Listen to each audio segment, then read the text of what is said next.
Oui, je crois que vous avez répondu à Monsieur Boucher la réponse que vous aviez prévu de me faire, mais comme j'ai pas posé la question, vous êtes déchaîné sur lui. La question de Monsieur Boucher, c'était, je pense, plutôt pour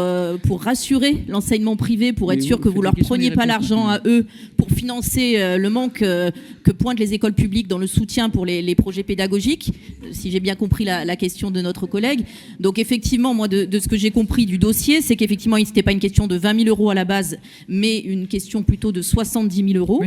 qui était liée au fait que la ville est obligée de manière légale à verser à l'enseignement privé un certain montant en fonction des effectifs dans l'école privée, puisqu'il y a un forfait par élève, et que constatant une baisse des effectifs dans le privé, il y avait donc moins d'argent à verser au privé. Donc là, on n'est pas dans la guerre scolaire entre le privé et le public, mais on est dans l'application stricte de la loi. Dès lors que la ville peut faire, je mets des guillemets, des économies sur l'argent qu'elle doit à l'école privée par rapport à ce forfait de fonctionnement, ça dégageait des marges de manœuvre pour venir répondre à une problématique qui était soulevée de longue date, parce que je me souviens que M. Carulac, quand il était adjoint à l'éducation, avait commencé les débats, les discussions avec le collectif des écoles publiques, justement sur cette question très spécifique, non pas des bâtiments, non pas des budgets de fonctionnement, mais bien de la question des sorties pédagogiques. On sait à quel point ces sorties pédagogiques et culturelles, elles sont fondamentales pour accompagner nos écoles, surtout dans les quartiers les plus défavorisés, pour rétablir un petit peu de mixité dans l'accès à certaines pratiques culturelles et sportives, et qu'effectivement, la demande très légitime de ce collectif des écoles publiques, pas seulement des syndicats, mais dedans il y a des parents d'élèves et des représentants des différents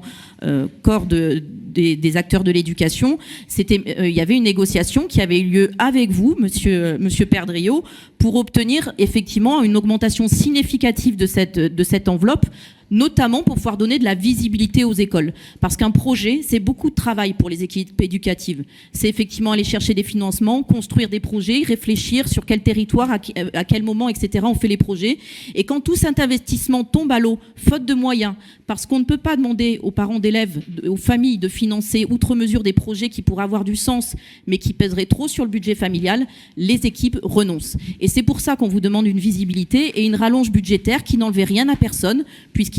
s'agissait simplement de profiter de cette baisse des effectifs constatée, pas de l'accompagner, pas de l'augmenter, mais bien effectivement de dégager des nouvelles marges de manœuvre là où elles étaient, sans que ça pèse davantage sur le budget de la mairie. Et ce qu'on constate effectivement dans l'article qu'évoque monsieur Boucher, c'est que cette promesse de 70 000 euros, pas 20 000, mais de 70 000 euros, n'est pas atteinte. Donc effectivement, la question qui devrait se poser, monsieur Perdriau, si vous êtes persuadé de l'intérêt de ces projets pédagogiques, pourquoi ne pas augmenter significativement cette enveloppe qui ne l'a pas été depuis 2014 ?